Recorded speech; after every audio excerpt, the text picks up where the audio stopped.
action, let's go. 저 건물을 찾으러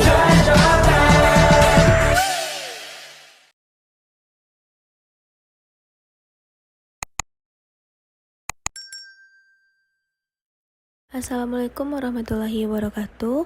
Kembali lagi bersama saya Inaya Cesaria dalam mata kuliah Teori Sastra. Pada video kali ini kita akan membahas tentang teori struktural. Pengertian dari teori strukturalisme. Produk dari teori strukturalisme adalah bahasa, merupakan sistem perlambangan yang disusun secara sewenang atau arbitrer. Contoh konkretnya adalah mengapa sebuah benda dapat dikatakan kursi, mengapa sebuah kursi itu adalah sebuah benda untuk diduduki, dan seterusnya. Baiklah, setelah belajar tentang teori struktural genetik kemarin, kita sekarang akan mencari perbedaan antara teori struktural dan teori struktural genetik. Teori struktural. Pada teori struktural lebih menekankan pada unsur intrinsik yang membangun karya sastra. Teori struktural dapat didefinisikan terpisah dari pengarang ataupun realitas sosial. Sedangkan teori struktural genetik berkaitan dengan pengarangnya, memberikan perhatian terhadap analisis intrinsik dan ekstrinsik pada karya sastra. Teori struktural dapat dideskripsikan terpisah dari pengarang ataupun realitas sosial. Teori struktural atau pengajian maknanya ditekankan pada karya sastra itu sendiri. Makna yang murni dan realita adalah makna yang sebenar-benarnya sebuah karya sastra, bukan terkait emosi pengarang ketika menciptakannya atau pembaca dalam memahami keterkaitan ceritanya. Teori struktural melihat karya sastra dari strukturnya. Teori struktural ada yang berlaku umum dan ada juga yang berlaku spesifik. Jadi dapat disimpulkan bahwa jika teori struktural lebih berkaitan pada karya itu sendiri dan sedangkan pada teori struktural genetik lebih berkaitan dengan si pengarangnya. Itulah yang menjadi perbedaan antara teori struktural dan teori struktural genetik.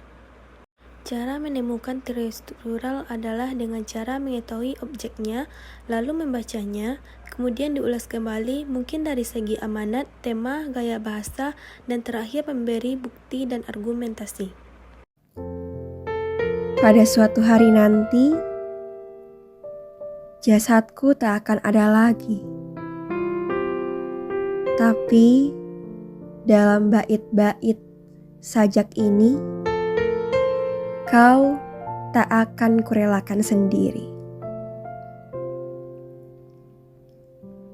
Pada suatu hari nanti, suaraku tak terdengar lagi. Tapi di antara larik-larik sajak ini, kau akan tetap kusiasati. Pada suatu hari nanti, impianku pun tak dikenal lagi. Namun, di sela-sela huruf sajak ini, kau tak akan letih-letihnya ku cari. Baiklah, setelah menonton video tersebut, yaitu puisi yang berjudul Suatu Hari Nanti, karya Sapardi Djoko Damono. Kita akan mengaitkan puisi tersebut ke dalam teori struktural. Teori struktural berlaku umum dan spesifik. Berlaku umum yaitu memiliki tema, amanat, dan gaya bahasa. Sedangkan spesifik berarti memiliki diksi, pola atau rima, tokoh atau penokohan, dan alur. Sekarang kita akan membahas yang umum. Yang pertama ada tema. Tema dalam puisi ini adalah kesetiaan. Yang kedua, gaya bahasa. Terdapat beberapa majas seperti majas metafora, kemudian terdapat repetisi penuh dan juga repetisi pengulangan.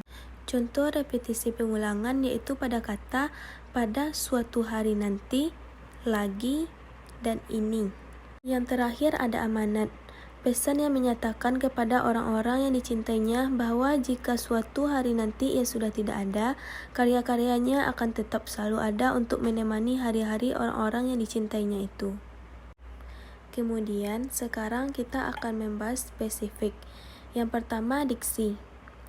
Diksi yang digunakan merupakan diksi yang sederhana.